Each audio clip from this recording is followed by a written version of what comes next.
Hello. I got like a big ass monitor in front of me, so I'm just navigating this shit. So give me a second.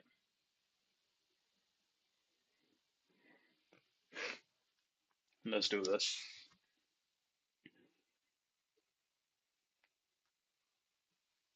So I'm gonna get this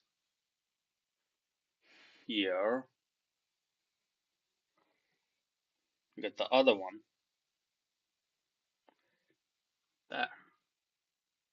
Okay.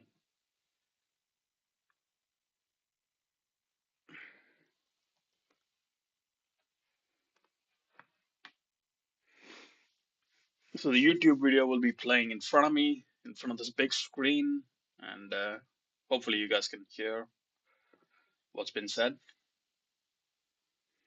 And yeah, I think this is the setup. A really nice setup, honestly. So we're gonna do binary search tree. So I'm just debating with myself. Should I?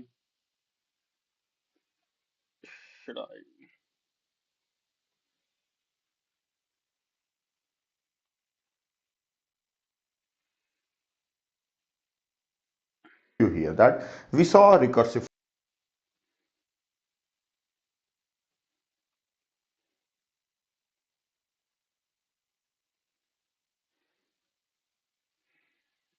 This is perfect. Okay.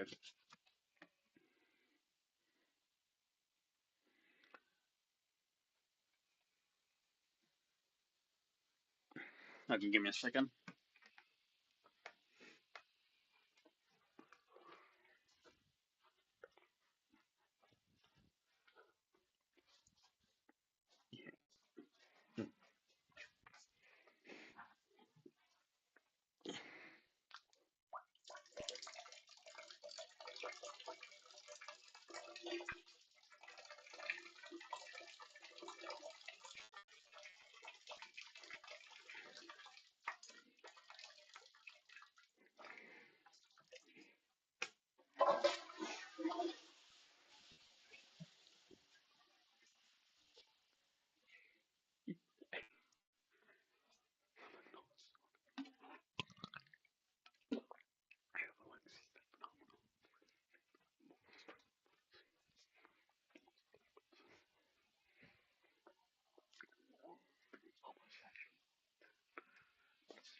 Okay, let's go. Let's go. Let's go. Let's go. Ooh, yeah. Okay.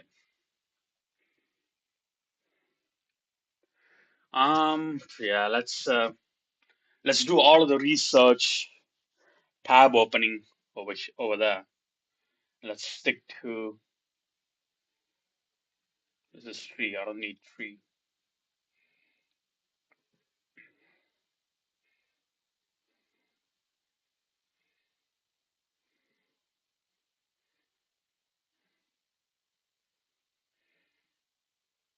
It's a backtracking problem.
not really a big fan of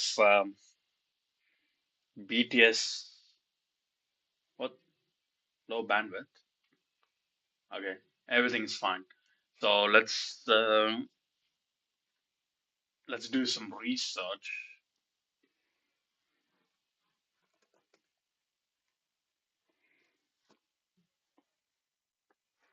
It's cold, man. It's fucking cold.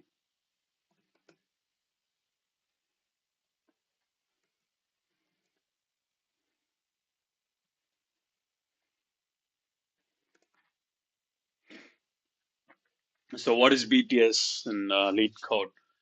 In binary search tree, a BTS is where a node. Okay, fucking. How can I? How can I? Okay, I'm gonna do.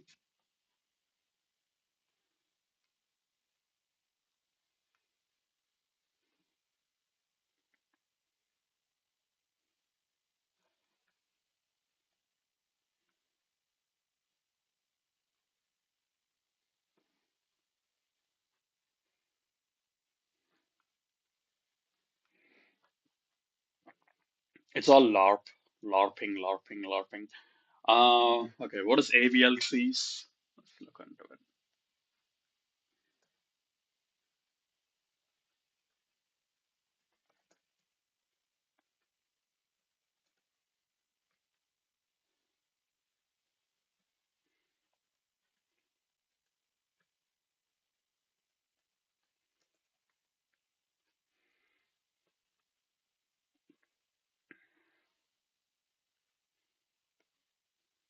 Welcome back, guys. Hope you guys are having.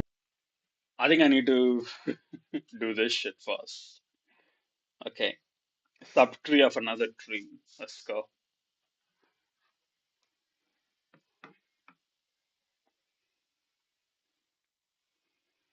So it says,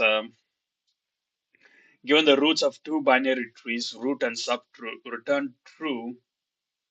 What the fuck am I saying? What the fuck am I saying? Give me a second though. Give me a second. I need to change my environment a little. My environment needs some tinkering.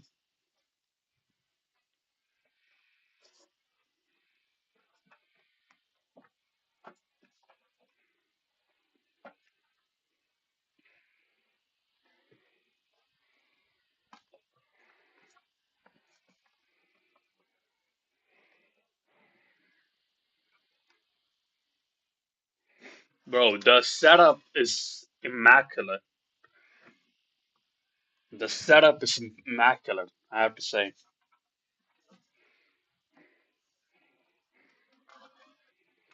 Immaculate setup.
Great day. Today's lesson is going to be on AVL trees. So if you don't know what AVL trees are, they're kind of like binary trees, but with a bigger advantage. So I'll be talking about that in this video. What you're going to need to know are binary trees and big O notation. Even if you don't understand big O notation, we can talk about it in complexity, and I'm sure you'll How get do it. I? So what I'm planning on covering today is the actual data structure itself, how you do rotations, insertions, and deletions. So let's talk about a binary tree really quick. Binary trees are great because you can traverse through the nodes in log n in an average case scenario.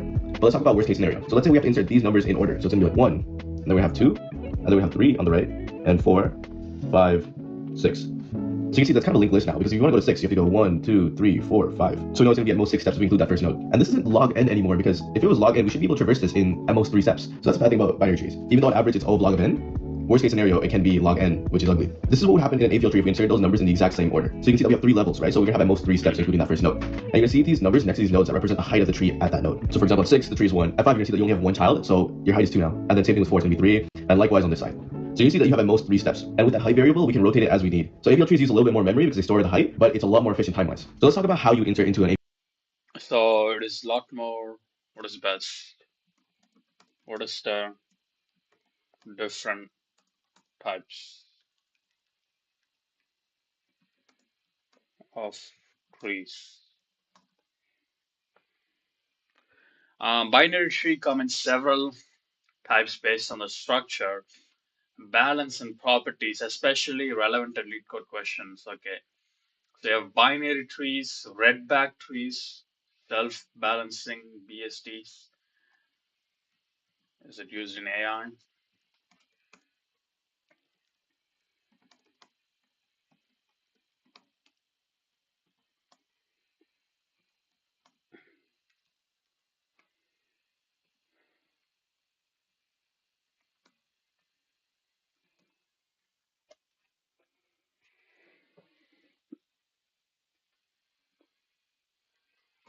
Red-black trees have niche and nuggets, a niche data structure. Okay. What is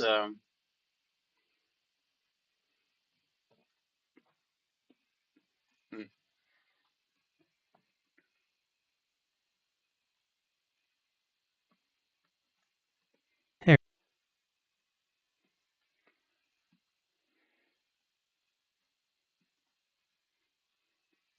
Today, we're going to introduce red-black trees. But first, let's review binary search trees. Binary search trees are simply ordered or sorted binary trees. Each node can have 2 subtrees. Items to the left of a particular node are smaller, and items to the right are larger. Here's an example of a binary search tree. Pretty straightforward. But what happens when your binary search tree looks like this? It's nothing more than a list, and to find the node 1, you'd have to visit every node. The answer to this problem is balanced search trees.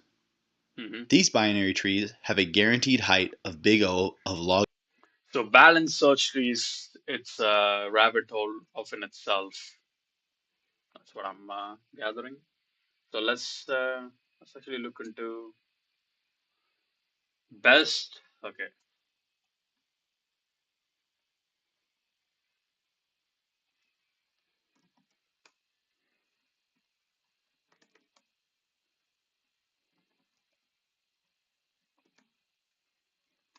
I think this is like the best order to learn. Let's see.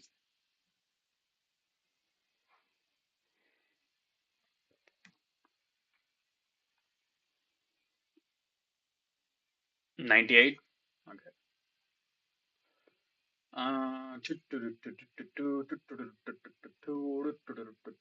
98. Easy. Oh, it's 7. Search in binary tree. I think I've done this.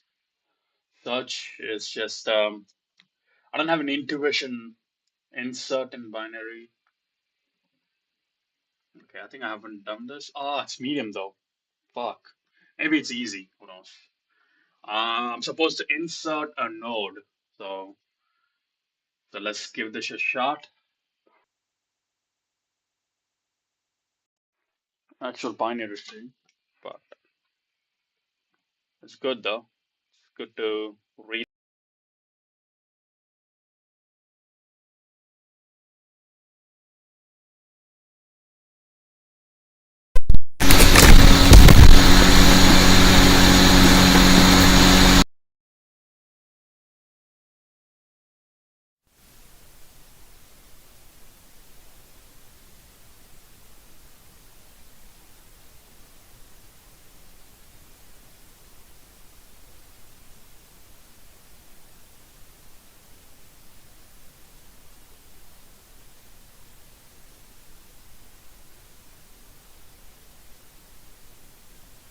Hey everyone, welcome back, and let's write some more neat code today. So today let's solve the problem insert into a binary search tree. We're given the root of a binary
Hey everyone, welcome back, and let's write some more neat code today. So today let's finally solve a slightly easier question: convert sorted array into a binary search tree. So we're given an array where every number is sorted in ascending order, and we want to convert it to a height balanced binary search tree. And by height balanced, they just mean that any subtree has a difference of height of at most 1. And the reason they want it to be a height balanced subtree is because, well, given an input array like this, technically we could just make a tree where every single node doesn't have a left child, but it has a right child. So basically it would end up being a linked list, right? And that would be the easy way to do it. But they want it to be an actual balanced binary search tree, similar to the one that they have drawn over here, right? So since they want it to be balanced, notice how we chose a 0 to be our root. Why did we do that? Well, 0 is the middle value, right? And what that means is these values will go in the left subtree like we have over here, and these values will go in the right subtree like we have over here. And so notice if we choose 0 to be our node and these are the values we want to go in our left subtree, it's a recursive definition, isn't it? Like, now our job is to take this smaller sorted array and create a binary search tree with them, right? So we can solve this problem pretty easily using recursion. Let me show you how. So we start with the same input array with 5 elements. We will put a left pointer here and a right pointer here. This is going to tell us the subarray, basically the elements that we're using to create a tree. Then we're going to find the midpoint, right? We can do that with our left and right pointers, and we'll find that this is the midpoint. What are we going to do? We're going to remove this element, or basically not consider it anymore, because we're going to create a node from it, right? So 0 is going to be our node. Next, I'm going to create, with these elements, a left subtree for our root node. So what I have to do is get rid of this mid and move this right pointer to the position to the left of mid, right? So then we can actually use this subarray. And using now these two pointers, let's recompute the mid. Does it really matter whether we choose this or this? It doesn't. So let's just put our mid to be at this node. So now 3 is going to be the root of our subtree, our left subtree. And once again, we're going to update our pointers now, right? So we know that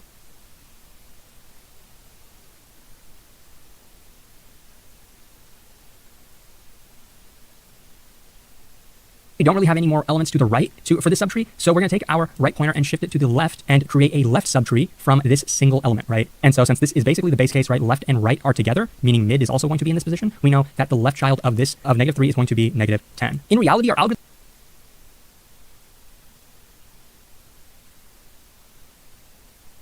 Hey everyone, welcome. Are together, meaning mid is also going to be in this position. We know that the left child of this, of -3, is going to be -10. Greater than our right pointer. This is a leaf node. Or a subtree. Now, our left pointer, we are subtree if our elements are the exact same. So with all of that in mind, the code actually becomes pretty easy. So we're given a single parameter of nums and we want to return a tree node, right? So we're given a list, we want to convert it to a tree. What I'm going to do is actually create a helper function nested inside of our original function. And I'm going to pass in 2 parameters to it, left and right. So that's going to tell us what portion of the input nums we're actually considering, or what we're trying to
Hello, and welcome to today's daily LeetCode challenge. Today we'll be solving question 501. Find mode in binary search tree. A mode, for those of you who don't know, is a number most frequently occurring.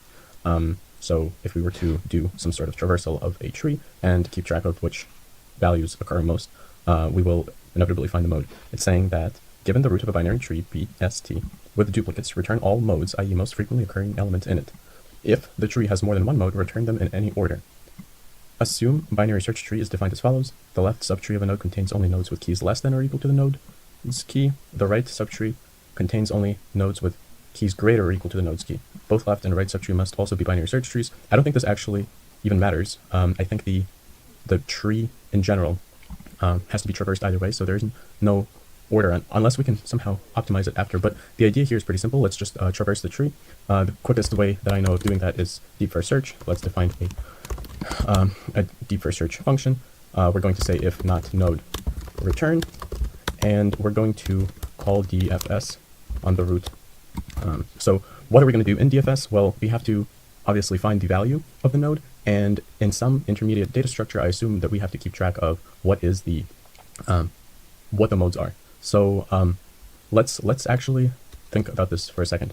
Well, if I have a dictionary with keys representing the values and the keys representing the value of the nodes and the values representing the occurrences of those nodes, that I can in O1 figure out what the occurrence of that value is. However, the issue with that is I won't be able to know exactly, I won't be able to know fast what is the most occurring value, right? Because let's say that I have this dictionary of key value pairs, keys being the values, which point, however, so that actually occur that number of times. So, and I'm going, which is all, because previous amount of area, so should keep max occurrence. Let's see if this works. Reference before sign. It does not work. Value to DFS solution. We're beating pretty much everyone.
Hello guys, welcome to Algorithms Made Easy. Today we will be discussing the question increasing order search tree. In this question, we are given a root of a binary search tree and we need to rearrange the tree in order so that the leftmost node in the tree is now the root of the tree and every node has no left child and only one right child. It is very clear to us that we need to do in order traversal in this problem. So let's see how we can achieve it. Before moving forward with optimal solution,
Hey everyone, welcome.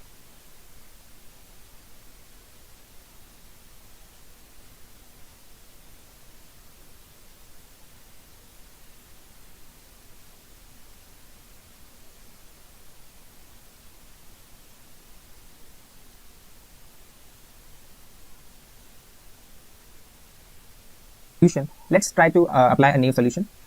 And the naive solution would be, as the number of nodes in a tree are small, we can have all the values in a list and then create the right skewed tree, which will be our answer. So let's first see how we can code that. We will have an array list to hold all the tree nodes.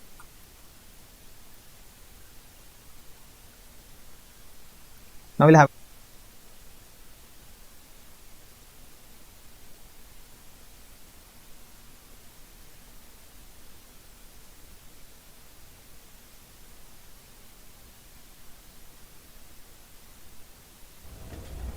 What's up everyone, today we're going to be going over LeetCode 938, range sum binary search tree. Now this is very similar to a problem I made a video on before called trim binary search tree, where they pass in two limits just like here. Unfortunately they don't give us a actual tree to visualize it, but all they want is to find out what's going to be the total sum of all the node values that's in that range. We could, one way is visit every single node and add it, but we're not going to do that. We're going to make use of the fact that this is a binary search tree. So let's get into it.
function. In a recursive function, it was a tail recursion. Now, once we learned that when you convert a recursion into iteration, then you may need stack, right? But here, we don't need any stack. This is implemented just using a loop. We don't need any stack. So always it's not required. And when it is a tail recursion, definitely you don't require. If a tail recursion is converted into loop, then you don't need stack. So that's it. Now we'll learn about inserting in a binary search tree. How to insert. Suppose I want to insert a key value 38. So by using this example binary search tree, let us learn how to insert 38. So the first step for insertion is search for key value 38. If this 38 is already present in binary search tree, then we should not insert it. We should not insert it. So first of all, find out whether it's there or not there. So for that, we have to search. So the first step is search. And already we know how to search for a key. Let us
Let's repeat the process and search for this 38. So we will start searching from here. So I'm taking a pointer t and let us start searching for 38. 38 key, is it equal? No, it's greater than this one. So move t on the right hand side. Okay. Then 40, 38. 38, is it equal? No, 38 is smaller than that one. So move t on the left hand side.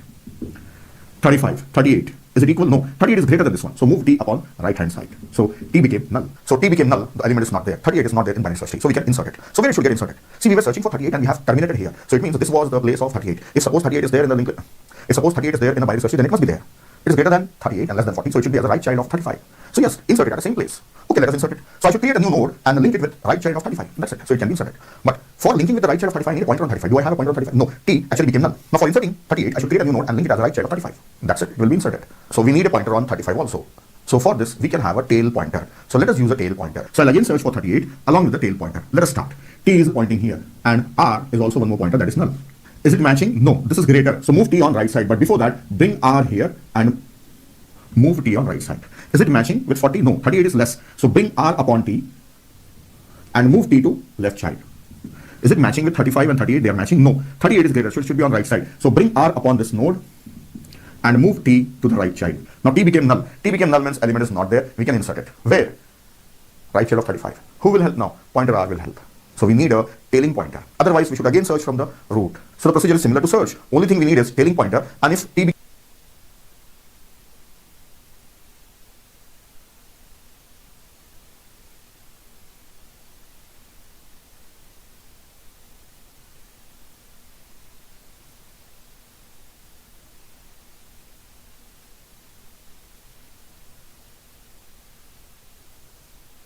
became null, create and insert a node. That's all. So I will write down the procedure. So insert function, pointer to root, T is a pointer to root, and the key that we want to insert. So for this, we need a tail pointer. So I will declare a pointer R, which will be initially null. I have to just search for the key, right? Search for the key. So for searching, we need a loop that is T is not equal to null. Then we have to check and move T. But before that, R should come upon T. Then check if key is equal to T's data. If it is matching, means key element is already there. So don't do anything, just return. So even if you have void, you can say return. Return will just stop the function. If match is found, don't have to insert. Else, if key is less than T's data, then move T on left child. Else, move T upon right child. This process will continue. Either if the key is already found, it will stop. If the key is not found, T will become null and stop. And where R will be upon the node just before T. So using R, we have to link a new node. So first of all, create a new node and insert it there. So when we can do if T has become null and it has came out of the loop. So for creating a node, I need one more pointer. So I'll take a pointer name as P. Then here I will write on the code. So here I have created a new node and also set the data, that is key value, and made left and right child as null. So this is all I have done using pointer P. So I'll just remove P here and create a new node with the help of pointer P, enter the key and make this as null. So these are the steps I have done. Then this P should be linked as a left child or right child.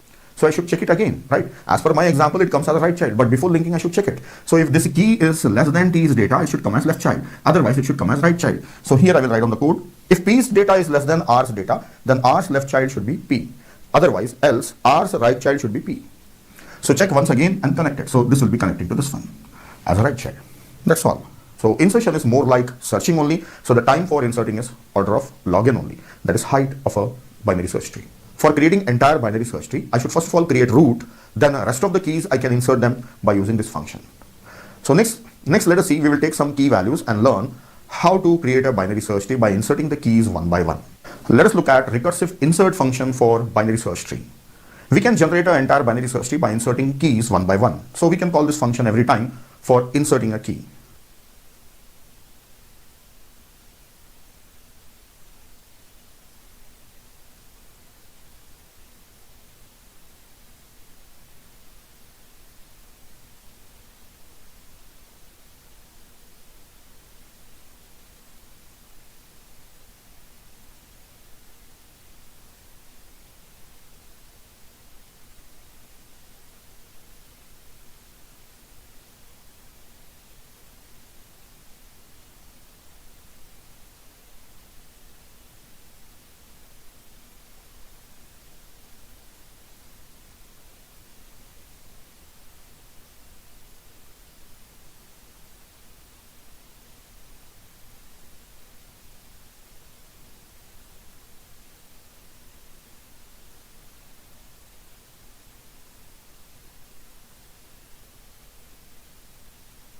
As the function is recursive, so already I have written the function, I will trace the function and show you. Suppose from main function, I have a root pointer which is already null. The first key I will insert, I will call insert function by passing this root, and key is 30. See, I'm calling insert function for the first time by passing root, which is null right now, and I'm passing key as 30. So what happens, how this works, let us see. So right now root is null, right? So when I call insert function by passing root, so that root is p here, and it is right now null. So root is null.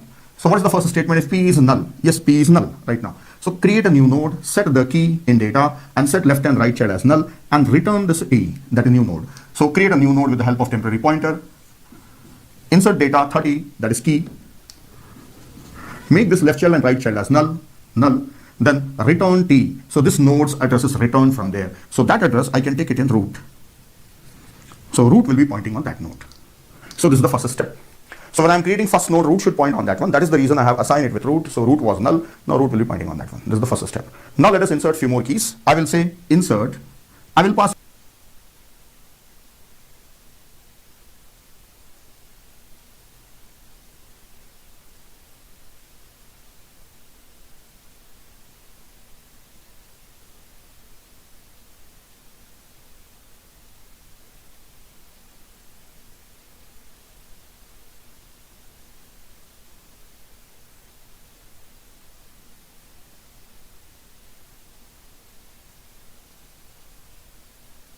root now. Root is pointing there on that node. Root and the value is 20. I don't have to assign it to anything now. Already I have root pointing on that root node. That is first node. Let us see. P is upon root. Yes.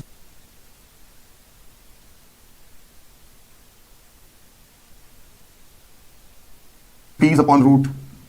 Then P is null. No. So it will not enter into this block. Then key that I have sent 20. Is it less than P's data? Less than P's data? 30? Yes, it is less. So go on which side? Insert upon left child. So it will call itself again. So again the insert function is called by passing P's left child. So what is P's left child now? P's left child is null, right? This left child is null. So this is null. So it will call itself. Right now P is null. So create a new node. Okay, create a new node with the help of T and insert this key, set this as null. This is what the common work done every time. When the pointer is null, create a node, set the data and initialize pointers to null. That's what the common steps are. And return this. So this T is return. New node's address is return. So when it returns, it goes back to the previous call. And in previous call, where P was here.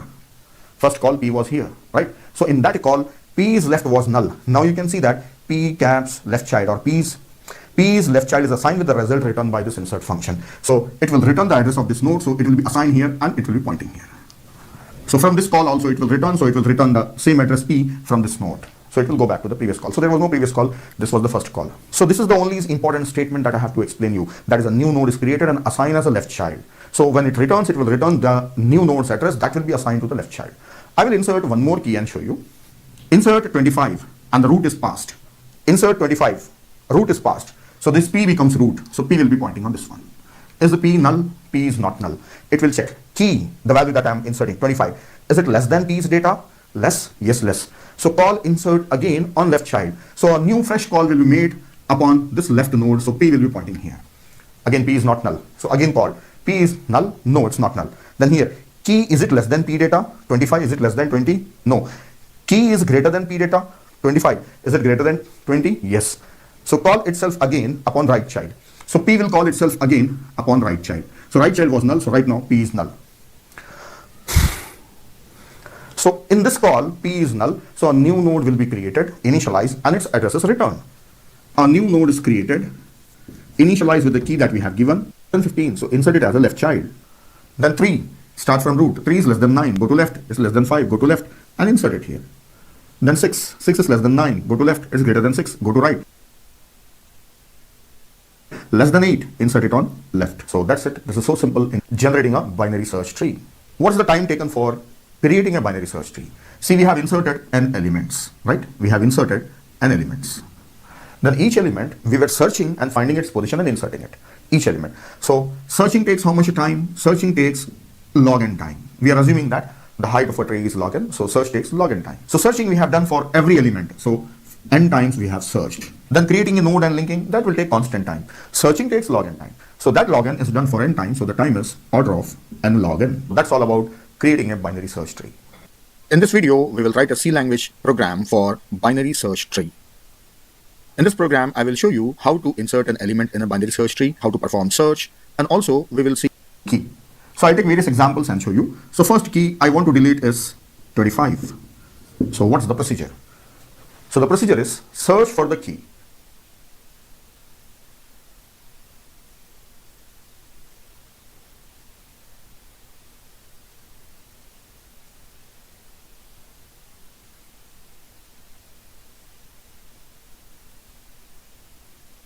If found, then delete.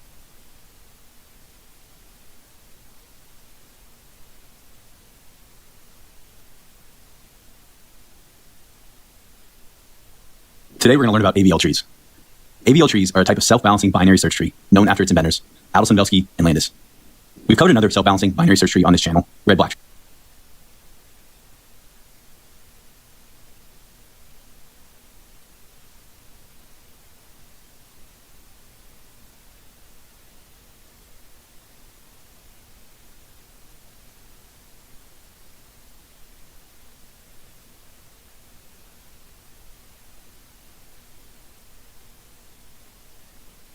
Today we're going to learn about AVL trees.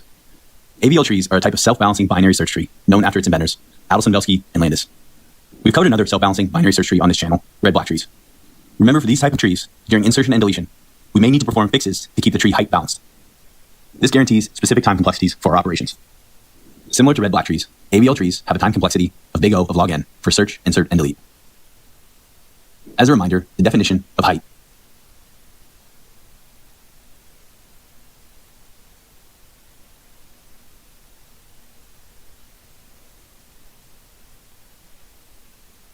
Today I'm going to teach you in-order tree traversal. Tree traversal is a systematic way of visiting nodes in a tree. As we learned last time, in-order tree traversal is similar to depth-first search. For depth-first algorithms, we use a stack. Breadth-first, use a queue. In-order tree traversal is outlined by 3 steps. First, we traverse the left subtree. Next, we visit the node. Finally, we traverse the right subtree. We'll use a graph from the pre-order video so you can see how in-order differs. When we visit the node, we'll simply print its value in the top left corner. Let's start at the top with F. First, we traverse its left subtree. Reaching B, we also travel its left subtree. Now at A,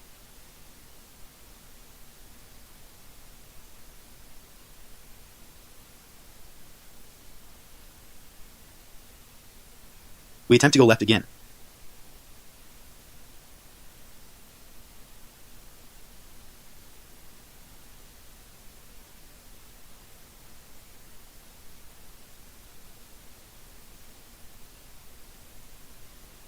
Since it has no left child, we return and print the node.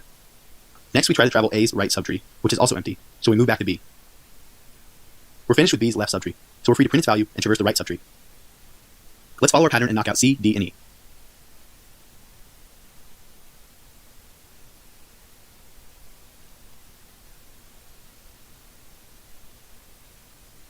Let's head back up to F.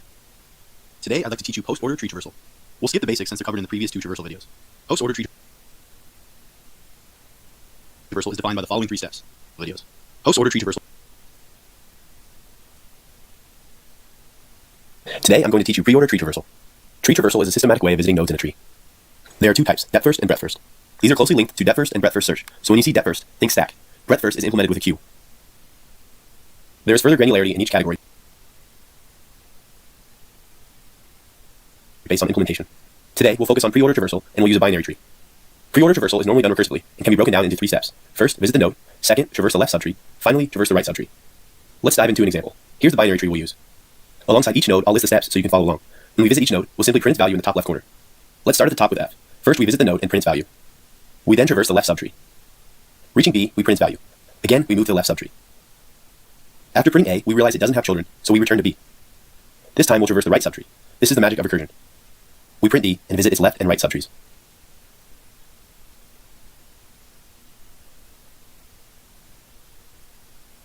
Back at F, we're ready to traverse its right subtree, starting with G. I'll run the rest of the algorithm without commentary.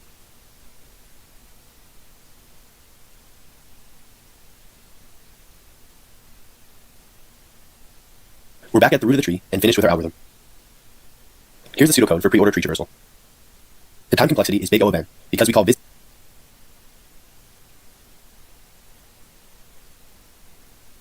Today, I'd like to teach you post-order tree traversal. We'll skip the basics since they're covered in the previous 2 traversal videos. Today, I'm going to teach you pre-order tree traversal. Tree traversal is a systematic way of visiting nodes in a tree. There are two types, depth first and breadth first. Today, I'd like to teach you post-order tree traversal. We'll skip the basics since they're covered in the previous two traversal videos. Post-order tree traversal is defined by the following three steps. First, today we'll look at the last variation of tree traversal, level order.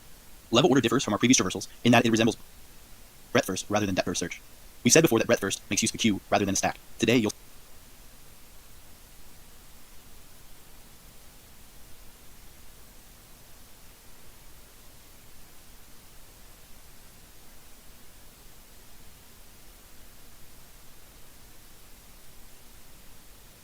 Today, we're going to introduce red-black trees.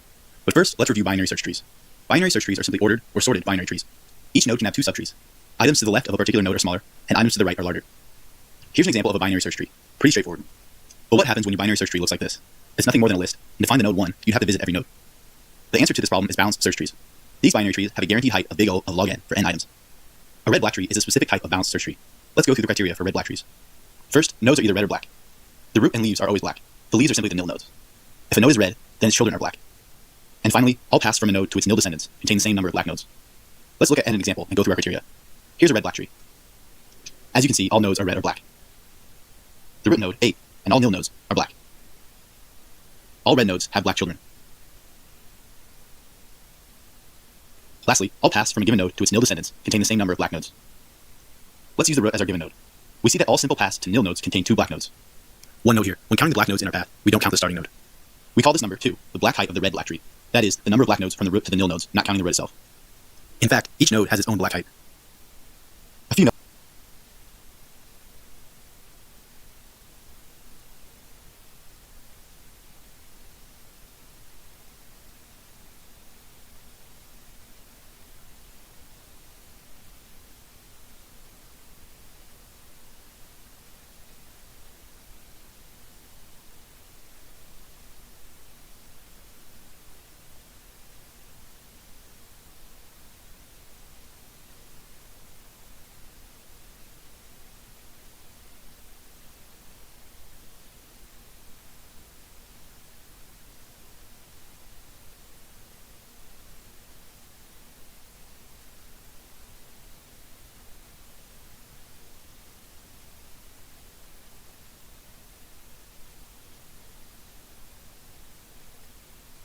nodes before we finish. Nodes require one storage bit to keep track of color. Second, the longest path, that is, the path from the root to the farthest nil, is no more than twice as long as the shortest path, which is the path from root to the nearest nil. In other words, the shortest path has all black nodes, and the longest path alternates between red and black. This is because of the constraints we defined earlier. Take a look back at our example and you'll see.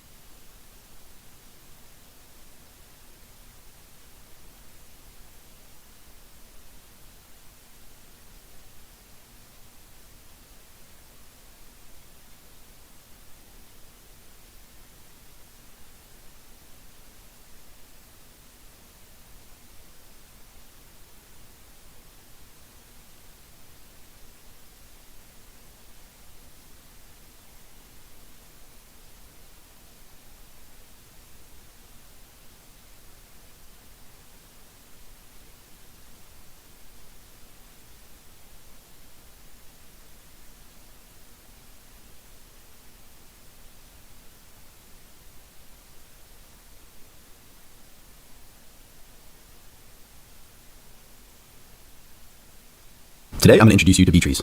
But first, let's recap other tree structures. We've previously covered binary search trees, which are ordered binary trees where each node may have a left and a right child. But as you can see here, binary search trees may become unbalanced and thus slow down operations. We've also discussed red-black trees, which take binary trees a step further. We learned that when inserting and deleting nodes, we do so in a predefined manner to keep the tree balanced with a height of big O of log n. B-trees are similar to red-black trees in that they are balanced search trees, except unlike red-black trees, which are binary in nature, B-tree nodes may have numerous children, not just 2. B-trees are well suited for database systems and are designed to handle a large volume of data. As such, the goal of B-tree algorithms is to reduce disk operations. Generally speaking, the number of disk operations is proportional to the tree's height. B-trees have a runtime of big O of log n for many operations. The height of a B-tree can be much less than red-black trees based on their branching factor, which is the number of children at each node. Lastly, it's important to note that because the data volume is very large, it may not all fit into a computer's primary memory, and that is why we try to reduce disk operations. Quick sidebar, remember that a computer has both primary memory and secondary storage. Primary memory, called random access memory or RAM, is made from silicon memory chips and is very fast but expensive. Secondary storage may either be a disk or more likely a solid-state device. Secondary storage is cheaper but slow, and a computer will have much more of it than RAM. Because B-tree applications have a large amount of data, most of it will likely be in secondary storage. The application will load specific portions of the data, or pages, into RAM when it needs it. And this is why B-trees are useful, because they limit disk operations, which are much slower than RAM. Let's explore this further with an actual tree. It's common for a B-tree node to be roughly the same size as a disk page, For example, the node highlighted in red is similar in size as a page.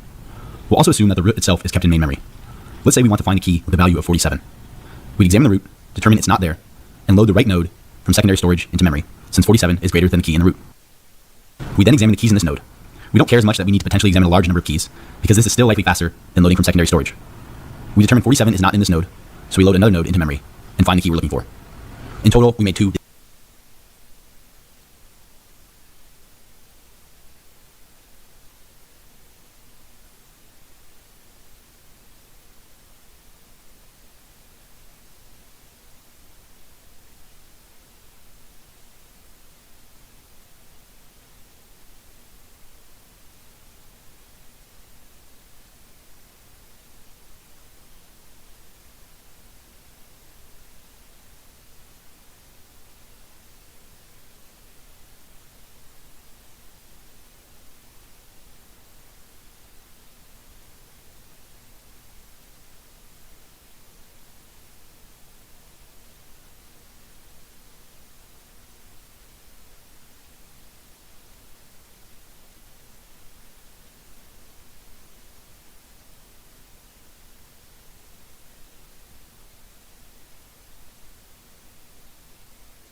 This section is about trees. So we learn about general trees.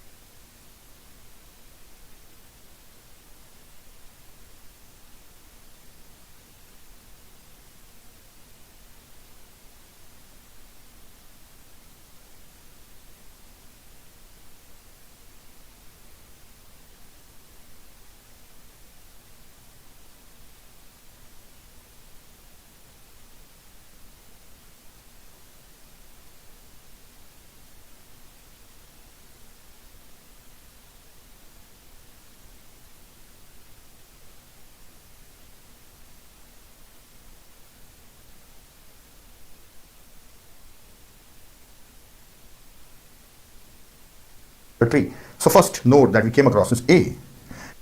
Then this is its left child, F left child. Then same steps I should repeat for if the child node is there, then we will create it. Then one more thing. We will generate it level by level. So first we will create root in cube like this dynamically.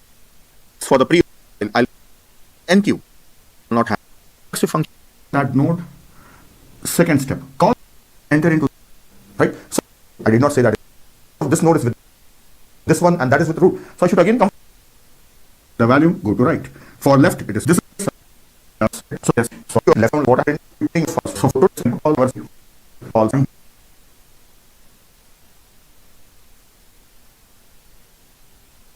may require a stack. So before on stack and iteration, you may so minimum is log n, maximum is n. So that's all about in order, and post order also give you the idea. You have to write on the function for post order. In this video, we will learn how to write iterative tree traversals. We have already seen recursive tree traversal. We have seen recursive functions. Now we will write iterative functions for pre-order, in-order, and post-order. Recursive functions we already saw. So if you want to convert a recursive function into iterative function, that is a function with a loop, then you may have to use your own stack. It's not necessary always. In some procedure, that depends on the procedure. So in some procedure, you may need to have your own stack. Means you have to use your own stack in iteration. So that's what is the exam. In this example, we are going to use a stack. Without stack, we cannot convert recursion to iteration. So first of all, I will explain you the procedure. Then after that, I will write a function also. So let us start with the pre-order. Let me show you how we can perform pre-order iteratively without recursion. Let us perform it upon this tree. As I said, I may require a stack. So beforehand, I will draw a stack and keep it ready. Maybe it is useful. And here I'm going to write on the output. And one more thing is, pre-order steps are first print, then perform pre-order on left child, and perform pre-order on right child. That is root, left, right. So root means print. So first print, then go to left side, then go to right side. So let us start and follow these steps. Okay. So let us start from root node. T is here. This is the root node. What's the first thing I have to do? Print data. So I will print that data. 8 is printed. Then move on to left. Okay. I'm moving on to left. Okay. Then on this again, what I have to do? Print data. Okay. Print 3. Then do what? Go to left side. Okay. I'll go on to left side. Then print data. First step here is print data for this node. Then go to left side. Okay. I will go on left side. Now T became null. Now do what? Go to right side. Watch carefully. Go to right side. Whose right side? This node's right side. Do you have the address of that node? No, T is there. So what is T now? T is null. Null means it is nowhere on the tree. So T became null. How do you get the address of this node? The address of this node is with this node, and this address of this node is with this one, and that is with root. So I should again come from root. That's what. This is the problem. So I should go back to this node, and again remember, I should go back to this node also to maximum depth of binary tree. The max depth of a binary tree is the longest path from the root to one of its leaf nodes. So in this case, it's not going to be that one. It's going to either be this one or this one. We just count the number of nodes. So how do you solve this problem though? Well, I'm going to tell you a little secret. Don't tell anybody I told you this, but every single binary tree question can be solved either with DFS or BFS. This one can actually be solved with both. I want to show off a little, so I'll do the BFS approach. We just count the number of levels in the tree. 1 level, 2 level, 3 levels, and that's it. In terms of coding it up, we can do it with a queue. We'll go through every node in the queue, the current level, popping each node. If the node has a left child, add it to the queue. Same thing with the right child. After we're done with the level, don't forget to increment the number of levels. The root could be null, so we can handle that like this. Return 0. Now you're one step closer to passing your coding interview. Maximum depth of binary tree. The max depth of a binary tree is the longest path from the root to one of its leaf nodes. So in this case, it's not going to be that one. It's going to either be this one or this one. We just count the number of nodes. So how do you solve this problem though? Well, I'm going to tell you a little secret. Don't tell anybody I told you this, but every single binary tree question can be solved either with DFS or BFS. This one can actually be solved with both. I want to show off a little, so I'll do the BFS approach. We just count the number of levels in the tree. 1 level, 2 level, 3 levels, and that's it. In terms of coding it up, we can do it with a queue. We'll go through every node in the queue, the current level, popping each node. If the node has a left child, add it to the queue. Same thing with the right child. After we're done with the level, don't forget to increment the number of levels. The root could be null, so we can handle that like this. Return 0. Now you're one step closer to passing your coding interview. Maximum depth of binary tree. The max depth of a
side. So I need those addresses.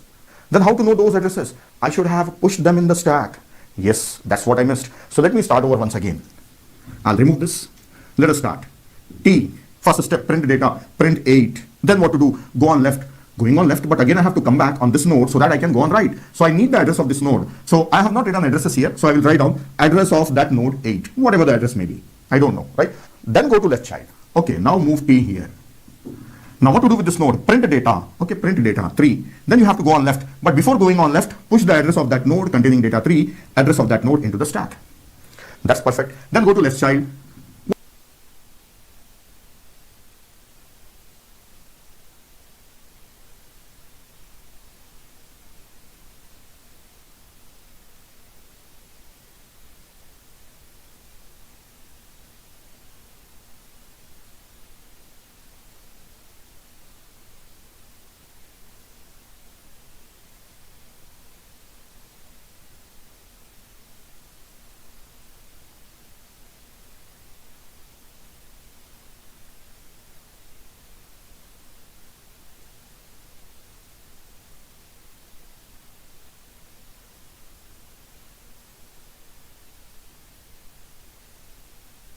Hi, the topic is backtracking. This is one of the problem solving strategy.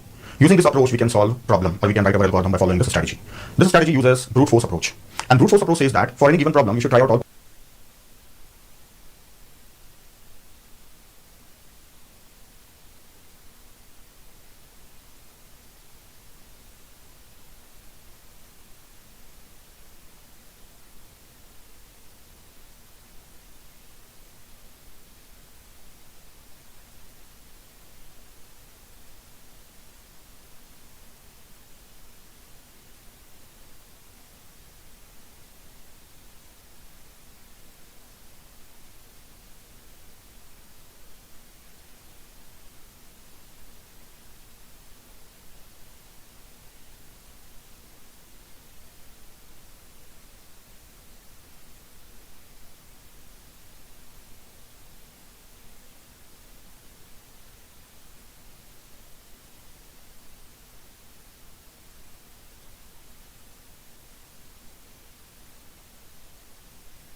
possible solutions and pick up desired solutions. This we were already following.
following in dynamic programming. But in dynamic programming, we were solving optimization problems.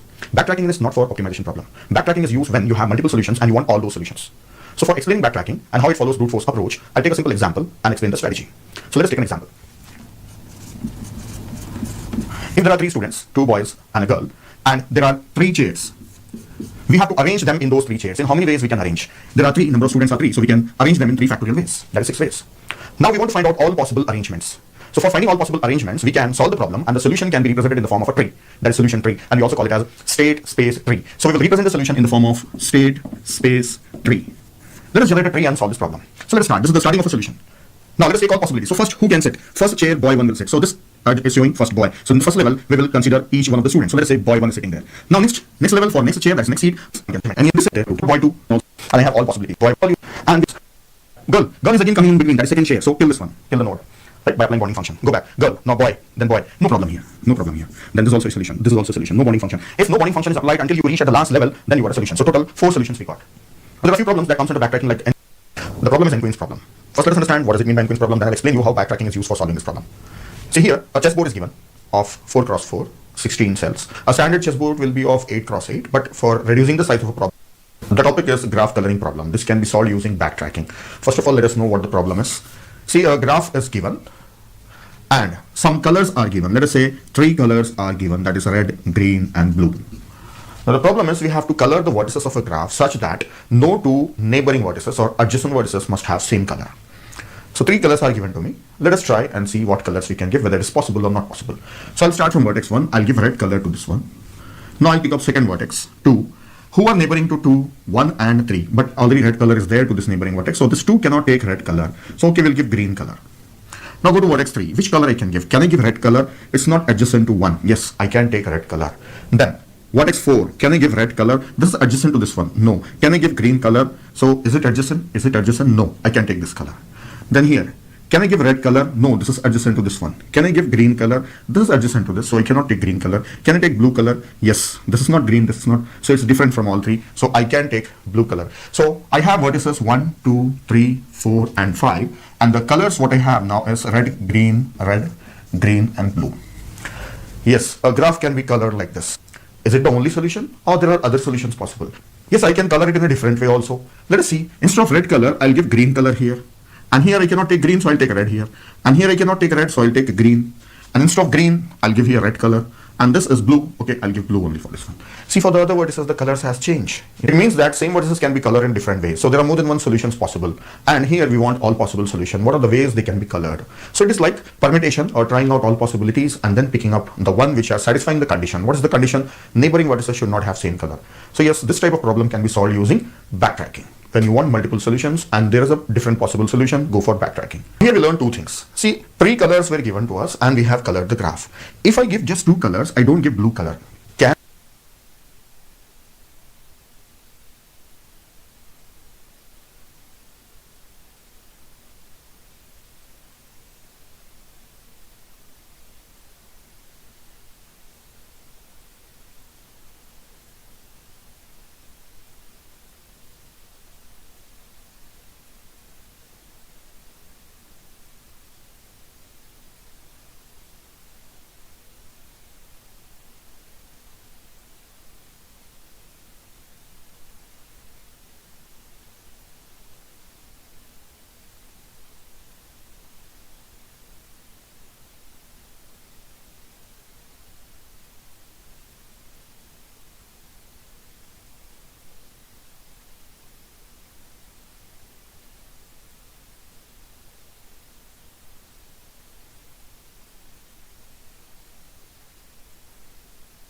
Hello, everybody. I'm looking.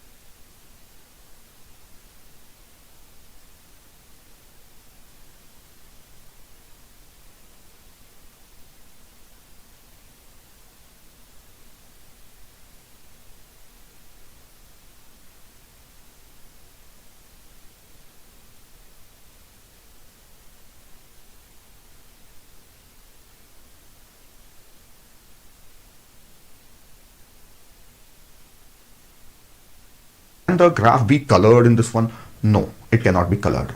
So if I give 4 colors, one more color, yellow, can the graph be colored in that? Yes, it can be colored. So we will define one type of problem here. If a graph is given and some colors are also given, and just we want to know whether a graph can be colored by using those colors or not. We don't want the colors. We don't want the colors of the vertices. Just we want to know it can be colored or not. So this problem is called as M coloring decision problem. It is M coloring decision problem. We'll define one more problem here. If a graph is given and we want to know minimum how many colors required for coloring the graph. And this problem is called as M coloring optimization problem. M coloring optimization problem. Now we can say there are 3 types of problems. One is if a graph is given and the colors are given, we want to know in how many ways the vertices can be colored. What are the possible colors? This is one type of problem. Second thing is the colors are given, just we want to know whether the graph can be colored with those vertices or not. And the third thing is colors are not given, just we want to know minimum how many colors are required for coloring this graph. So before start coloring, first of all, we need to know minimum how many colors we should have. So for that, we go for optimization problem.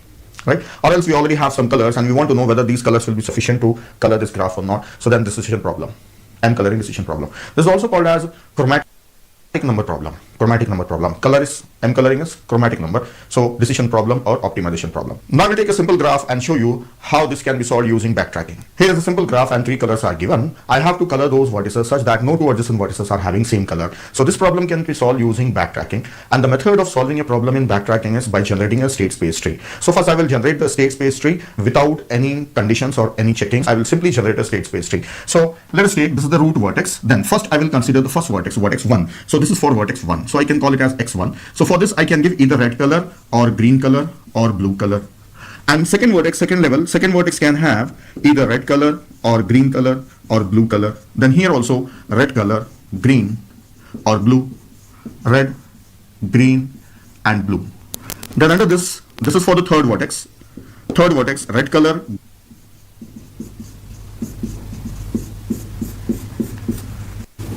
third vertex. Now I will fill for fourth vertex.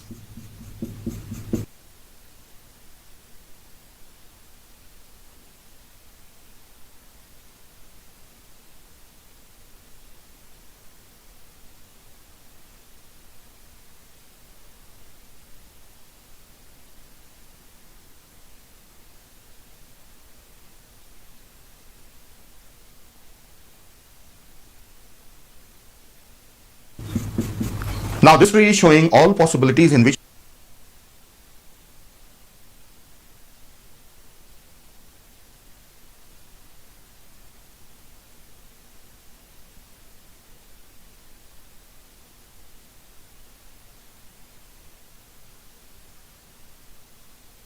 I can color them without checking the adjacency condition, without checking any condition. Means the neighboring vertices can have same color also.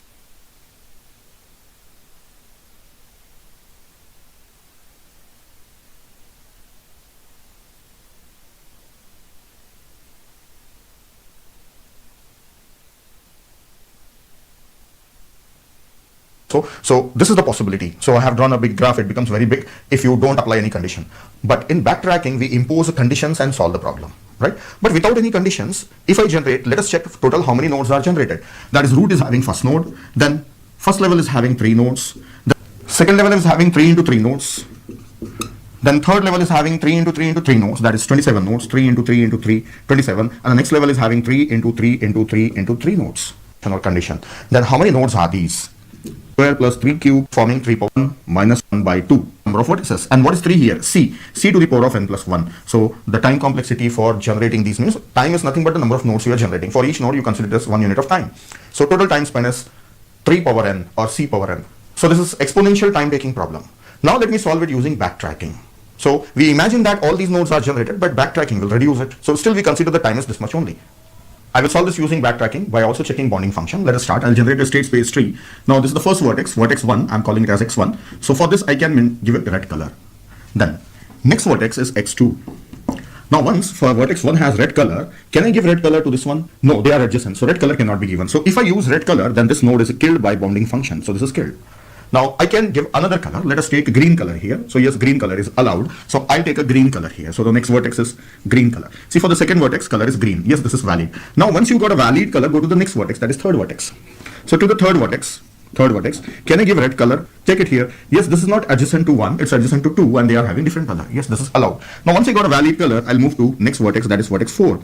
So let us check first, can I give red color? So here, red color, no red color, this is adjacent to 2, so it cannot be given. So this node is killed by bounding function. Let me try next color, that is green. Can I give green color? Yes, it can be given, and this is different from these two. Yes, the green color can be given. Now, see, it is like depth first search. We are at this stage. So now next I should try another color also, that is blue color. Can I give blue color to this one? Yes, I can give blue color also. So these are two solutions. See, red, and green, blue. Green also and blue also. So I have two solutions like this. First solution is red, and green. Second solution is red, green, and red, blue. So I have tried all possible colors for fourth vertex. Go back and try the next color for third vertex. Red is given. Now green. So I'll remove fourth vertex and here I'll mention green color. Can it be given? No. These are adjacent, so color cannot be given. So this is killed with a bounding function. Now can I give blue color to this one? Let me try blue color. Yes, blue color can be given. Now next fourth vertex again. Fourth vertex, red color. Red color for this one. No, this is adjacent. So this is killed by bounding function. Then green color. Can I give green color here? Yes, it can be given. So this is a valid answer. So red, green, blue, green. Third answer I got is red, green, blue, green. Now I should try all colors. Let me try blue color here. Blue color. This is adjacent. No, this node will be killed by bounding function. So I have tried all possible colors for fourth vertex. Now go back. Third vertex, all three colors tried. Now go back to second vertex. So remove this color and this color. Now second vertex. Second vertex, green already we tried. Let us try with blue. Can I give blue color to this one? Yes. Now next vertex. Try red color for the third vertex. Can it be given? Let us check. Yes, the adjacent vertex is that one too, and it is not having red color. It's valid. Then try for fourth vertex. Can I give red color here? Red color? No. This is killed with bounding function. Then green color can I give? Yes, adjacent vertices are red, so this can be given. So I have one more solution now, that is RBRG. For the fourth vertex, I'll try color blue. Yes, blue can also be given. Its adjacent vertices are not having that color. So RBRB is one more solution, that is RBRB. Then go back for the third vertex. Now in this way, I can continue and can find out all possible solutions. See, by applying bounding function, some of the nodes are getting killed. So at most, it's going to be 3 power n finally. So we say that the time complexity for solving this is 3 power n. Now let me show you where the graph coloring problem is useful. Now let us see where this graph coloring problem is useful. So here I have a map and the map is having different regions. Suppose I have to color this map such that no two adjacent regions are having same color. Why I want to know this? See, the reason is in olden days when the printing was done, for each color, the paper has to be passed through the printing press for one time. So for n colors, it should be passed for n times. So if we say let us take unique color for each region, then that many times we have to pass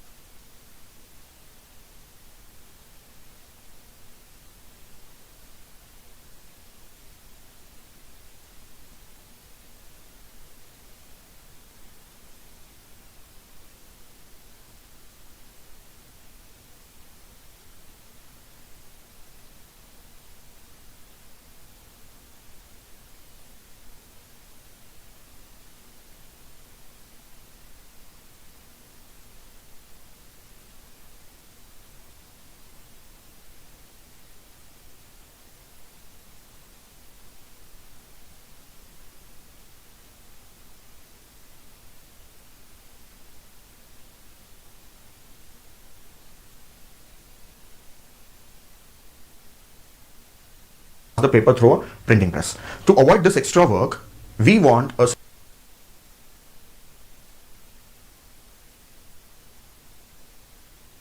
solution so that in minimum number of colors this map can be colored. So that minimum number of times it can go through and the cost of printing is reduced. So that's how this problem is introduced. So the map can be converted into a graph and the graph can be solved, so we get a solution for a map. So let us see how this map can be converted into a graph. For each region, we mention it as a vertex. This is the vertex, second vertex, third vertex, and so on. Now, the neighboring regions, we will draw an edge. See, these are neighboring, draw an edge. These are neighboring. See, this is a boundary, common boundary above this one. So this is neighboring. Then for this second vertex, who are neighboring? 4 and 3 are neighboring. For third vertex, who is neighboring? 4 is neighboring. For fourth vertex, who is neighboring? 5 is neighboring. And 2 already done. So this is forming a graph. So if I take this graph, 1, 2, 3, 4, and 5, then this is forming a graph. This is forming a graph. Now solve this M coloring problem on the graph. Whatever the vertices will get color, that's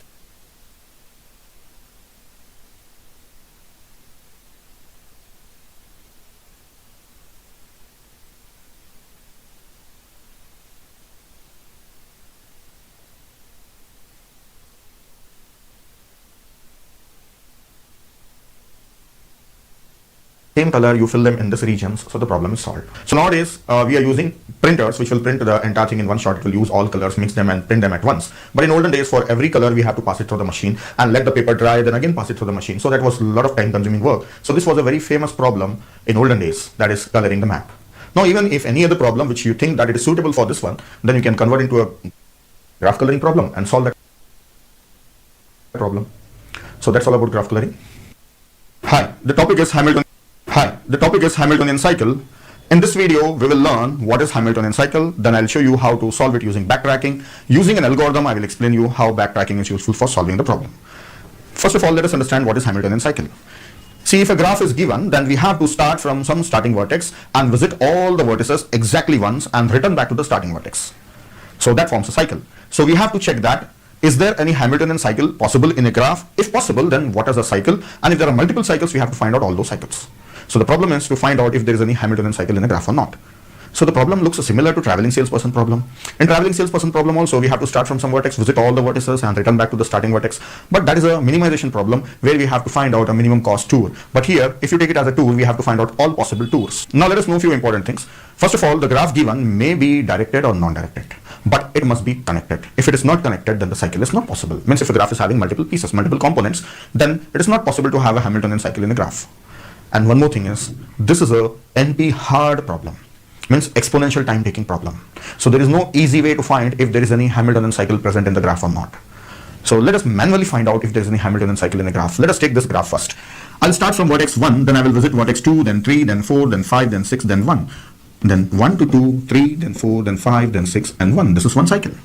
Even I can go from 1 to 2, 2 to 6, then 6 to 5, 5 to 4, 4 to 3, then 3 to 1. So I have one more cycle, 1 to 2, 2 to 6, 6 to 5, 5 to 4, then 3, then 1. One more cycle, 1 to 6, 6 to 2, then 2 to 5, then 5 to 4, 4 to 3, then 3 to 1. So 1 to 6, 6 to 2, 2 to 5, 5 to 4, 4 to 3, then 3 to 1. See, you can find that there are more than one cycles possible. So the problem is we want to find out all possible Hamiltonian cycles in a graph. If they are possible or not, if they are possible, then how many are possible? We want all of them. Now there is one more cycle I will show you. 2 to 3, 3 to 4, 4 to 5, 5 to 6, then 6 to 1.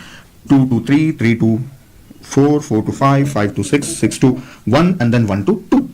1 to 2. One more cycle. No, wrong. See, this is same as this cycle.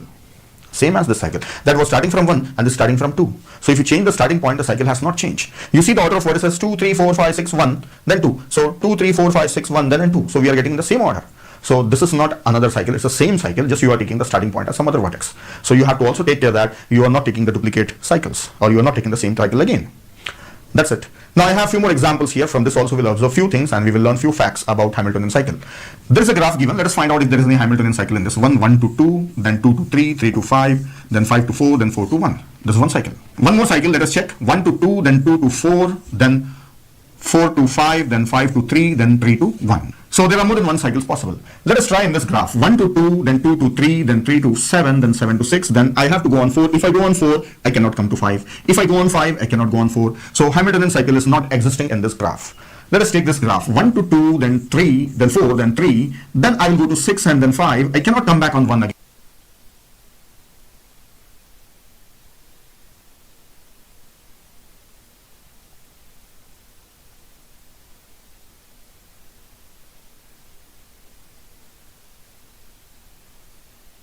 Again, I have to come via 3. So on such graphs, Hamiltonian cycles are not possible. Why? Because this vertex is a junction for a graph or a connecting point for a graph, and this is called as articulation point. So if there is an articulation point in a graph, then Hamiltonian cycle is not existing in a graph.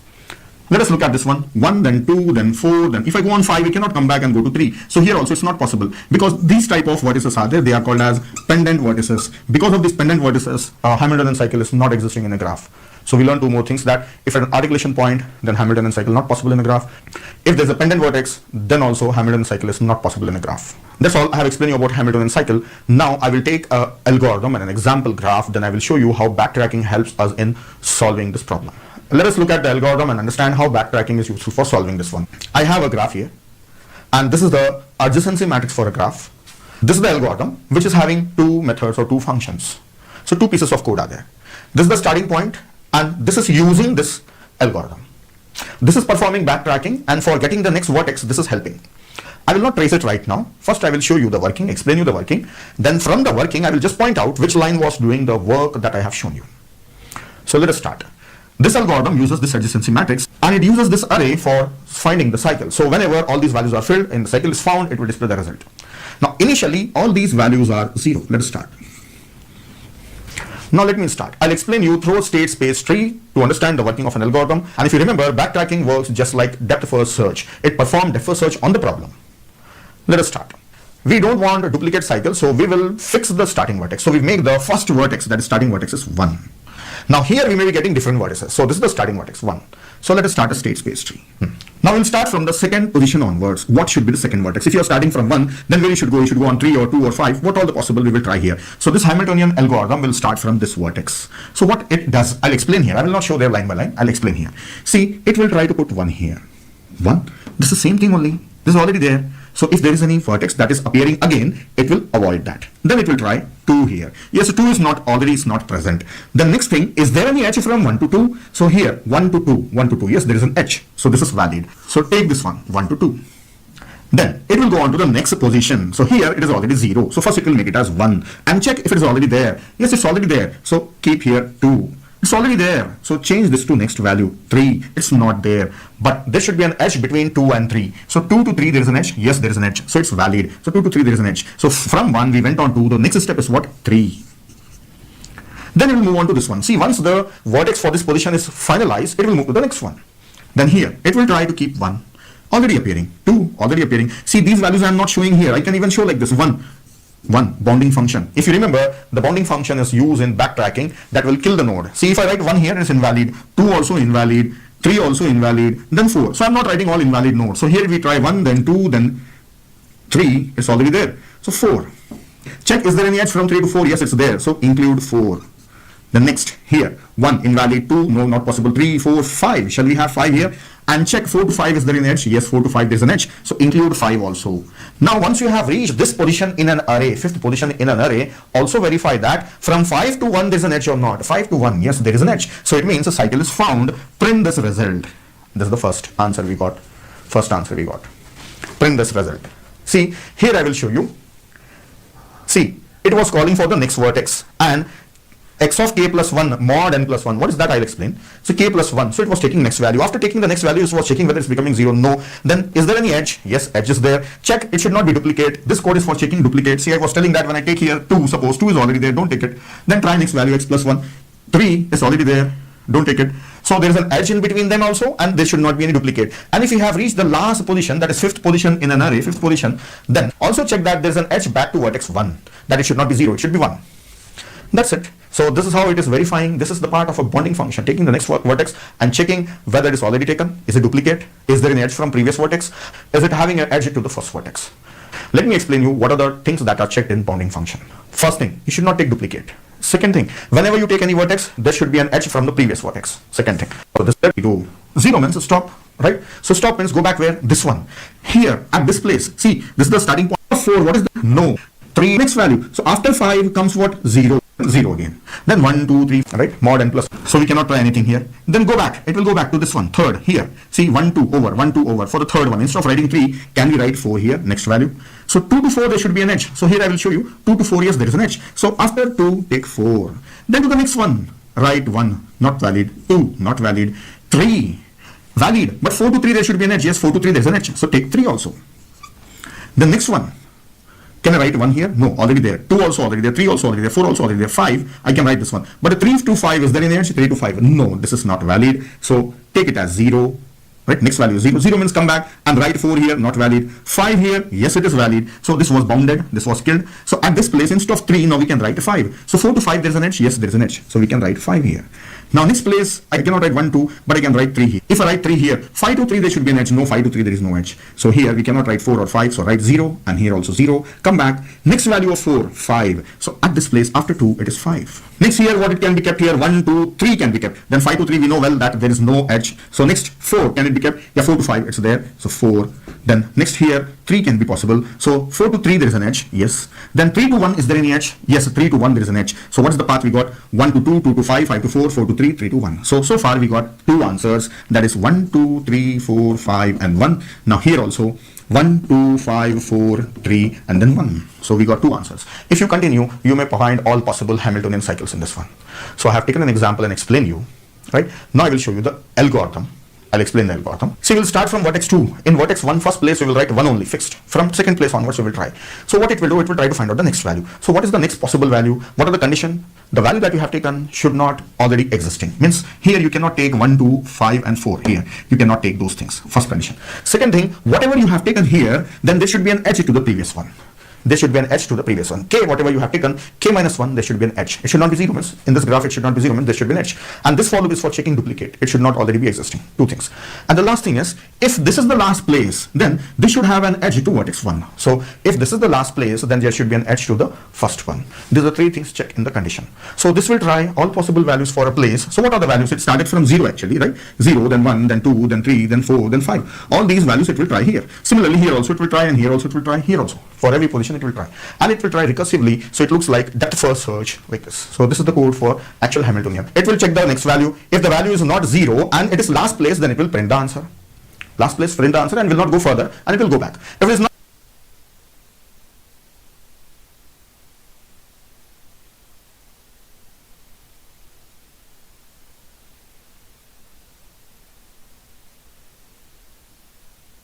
the last node, then it will call recursively Hamiltonian for next vertex k plus 1. Means once we got the answer, which is not 0, we'll go for the next. If the answer is not 0, we go for the next. If answer is not 0 and we are at the last, we'll print, will not go next, but we'll go back.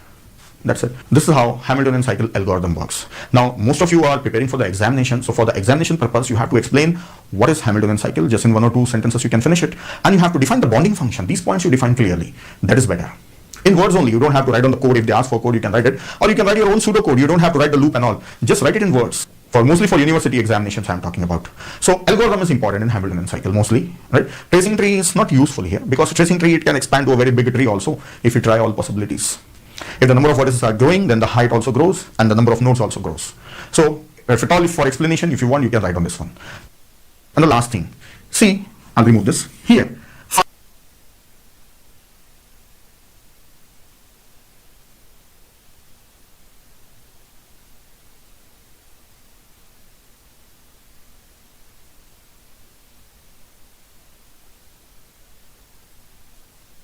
Five places, 1, 2, 3, 4, 5 places. This was fixed out of 4 places. What we tried, 2, 3, 4, 5, 2, 3, 5, 4, 2, 3, 2, 5, 4, 5, 3, all possibilities. So this is nothing but what? 4 factorial. 4 factorial. The algorithm is trying 4 factorial possibilities. 4 factorial. So for n vertices graph, n minus 1 factorial.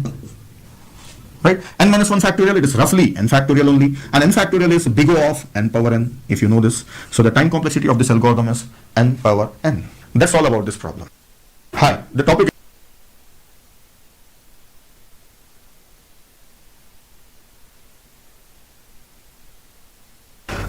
is branch and bound. This is one more problem solving strategy, a method by which we can solve a problem. This is similar to backtracking in the sense that it also uses a state space tree for solving the problem. Solution is represented like a state space.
space tree. But it is useful for solving optimization problem and only minimization problem, not maximization problem. Anyway, we can convert a maximization problem into minimization and we can solve it. So let me show you how it works.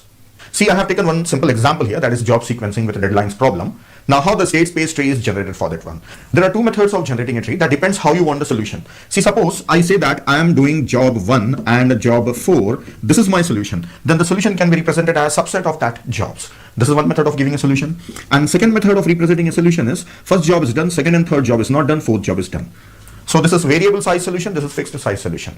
See, as per this example, I got subset as 2 jobs. Sometime I may get 3 jobs, or some problem I may get just 1 job. So this is variable size. But this type of solution, if you write a solution like this, then it will be fixed size. Always will be representing zeros or ones equal to the number of jobs. Right? There are two methods of solving this one, or drawing a state space tree. I will follow this method first, that is subset method.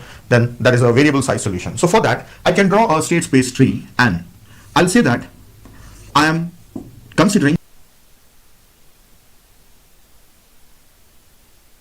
first job. Then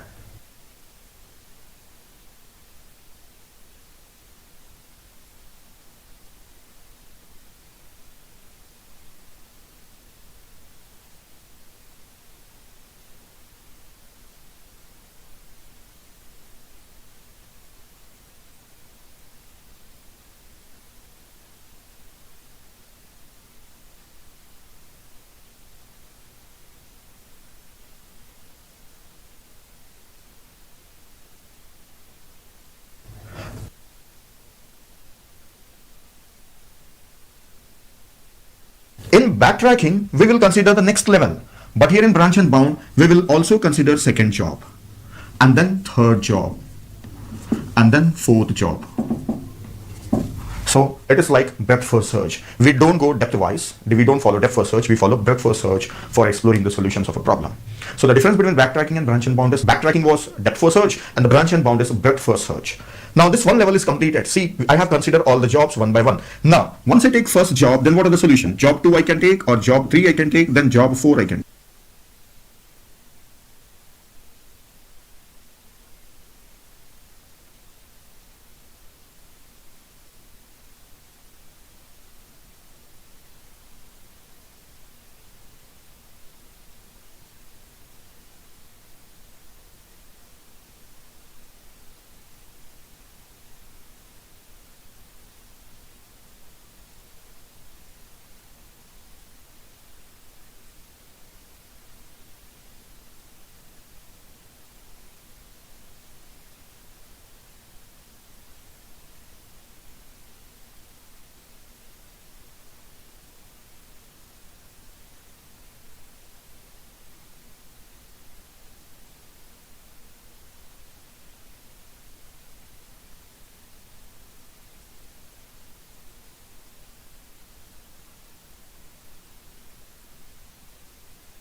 take. Right? First job is already taken, then I can take second job or third job or fourth job. So if I follow one of the route, it says that I am doing first job and fourth job. I am not taking second and third job. That is the meaning. Now, which is the next? And these nodes are 6, 7, 8. Now, next, which node I should expand? Shall I expand this one or this one? So next is this one. I am doing second job, considering second job. But what about the next one? I will be doing third job or fourth job. See, first job already we have discarded. We are not considering it. We are not taking it. Then third job.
Hi, the topic is B trees and B plus trees.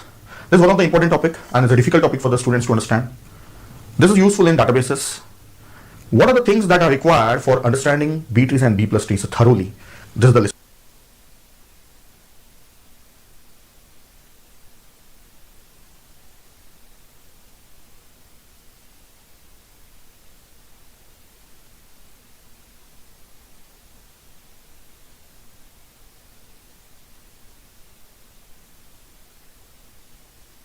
Three levels of binary trees. Level 1 is just the standard. Every node here either has 2 children, it has 1 child, or it has 0 children. Level 2 is binary search trees. So every node here, all of them to the left are going to be less than that value, and all the right are going to be bigger than that value. And number 3 is an AVL tree. It's self-balancing, so it's never going to go too far like this. And now you know the 3 levels of binary trees. Level 1 is just the standard. Every node here either has 2 children, it has 1 child, or it has 0 children. Level 2 is binary search trees. So every node here, all of them to the left are going to be less than that value, and all the right are going to be bigger than that value. And number 3 is an AVL tree. It's self-balancing, so it's never going to go too far like this. And now you know the 3 levels of binary trees.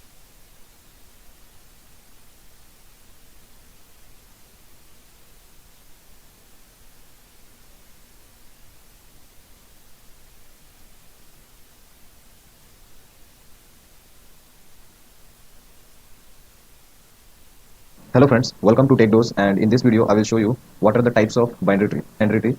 So you that is one is that if it so but the last two from it well okay age the mod of this should be less than equal.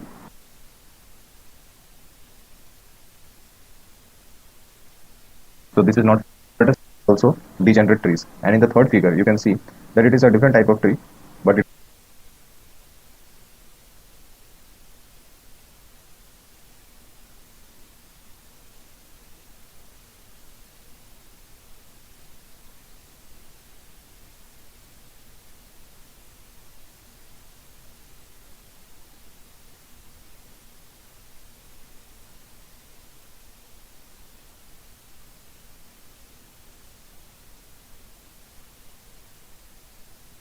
What to do here? Print 4. Push the address of this one into the stack. After pushing, go to left child. Now T became null. T became null. See, T is null, but stack is not empty. Stack is not empty, right? Okay, continue. What I want? I want the address of this node. Pop out the address of 4. Go to this node. So pop out and give it to T. So T knows the address of this node now. It's standing here, right? So when it's standing here, go on the right side. So the step is Pop out, go to that node and move to its right child. Then continue. Again null. See, T is null, but the stack is not empty. Pop out an address. That's what? Address of 3. Okay, go to this node. Then move to right side. Now continue. For this node, what we have to do? Print. Push the address into the stack. So only one address is there in the stack. So here it will be inserted. Then go to left side. It is null. If it is null, what we are doing? Pop out an address, take T upon that address, and then move T upon right side. So right now also it is null. It is null and the stack is not empty. Pop out this address, 8. Take T over there. Okay. Then move to the right side. So whenever it is null, we are doing this. Right? Now continue. T is not null. Yes. So what to do? Print 5. Right? And push the address of that 5 into the stack. Address of 5 into the stack. This is a free space now. Then move T to left child. Again, T is not null. Do what? Print 7. Go to left child. Before going to left child, insert the address of 7 into the stack and go to left child. T is null. When you null.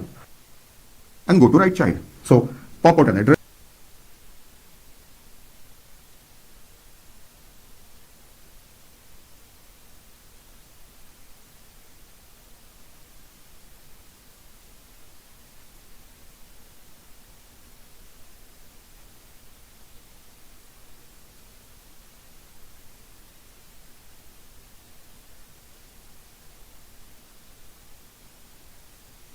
In this video, we'll have introduction to Q data structure.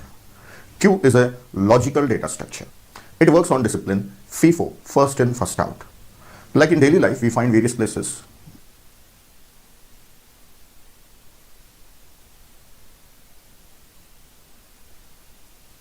We form queue, like people are standing in a queue to avail some services or for submitting their application, or cars are standing in a queue at toll booth, or your application is in queue. Even our phone calls, sometimes if the lines are busy, we get a message that you are in queue, please wait. Or customer care, if you are calling, then we also get a message that you are in queue, our customer representatives are busy, please wait. So we find queue at various places. So queue is commonly used in various applications.